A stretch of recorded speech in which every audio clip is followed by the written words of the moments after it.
میری عادت ہے جو بات دماغ میں آتی ہے نا کرنا ہے میں فوراً ڈائری میں لکھتا ہوں, اپنے دماغ میں نہیں رکھتا. ٹینشن لینے کا نہیں ہے نا, فوراً ڈائری میں لکھو اس کو. تو ابھی ان کو دیکھ کے مجھے کام یاد آیا, ڈائری جیب میں اس وقت ہوتی نہیں ہے تو وہ پارسل کر دو. سمجھ رہے, اپنے دماغ کو نا انسان خالی رکھے. ہم لوگوں نے اپنے دماغ میں اتنے ساری چیزیں ٹھوس رکھی ہیں کہ یہ بھی کرنا ہے, وہ بھی کرنا ہے, فلانا بھی کرنا ہے, یہ بھی کرنا ہے, وہ بھی, اس کو پیسے دینے, اس سے پیسے لینے.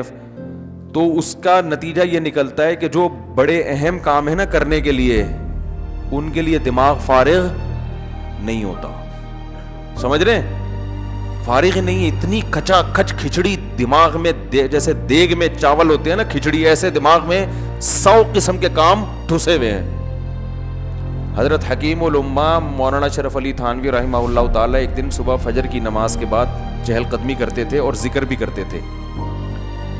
تو حضرت نے ذکر روک کے ڈائری نکالی, کچھ لکھ لیا اور جیب میں ڈال دی وہ ڈائری. کسی نے پوچھا اتنی کیا پھرتی, ذکر کر رہے ہیں اتنے دھیان سے, اور فرمایا کہ میرا دل اس وقت اللہ کی طرف مشغول ہے. تو ایک کام یاد آیا تھا مجھے, تو میں نے سوچا کہ اس کو دماغ سے ڈائری پہ شفٹ کر دو, اور دماغ کو پھر کس کے لیے خالی کرو, اللہ کے لیے. ورنہ وہ بار بار کام کیا کرے گا, پریشان. سمجھ رہے ہیں کہ نہیں سمجھ رہے. تو خاندانی لوگوں کی ایسی زندگی ہوتی ہے کہ اللہ کے یاد سے غفلت نہ ہو بھائی. وہ اپنے دماغ کو تو ادھر کے لیے رکھو نا, کام تو ہوتے ہی رہیں گے, تو اس کو ڈائری کو ٹینشن میں ڈالو, صحیح ہے نا. ڈائری کو بولو یہ تمہاری ٹینشن ہے, یہ میری ٹینشن نہیں ہے. پھر کسی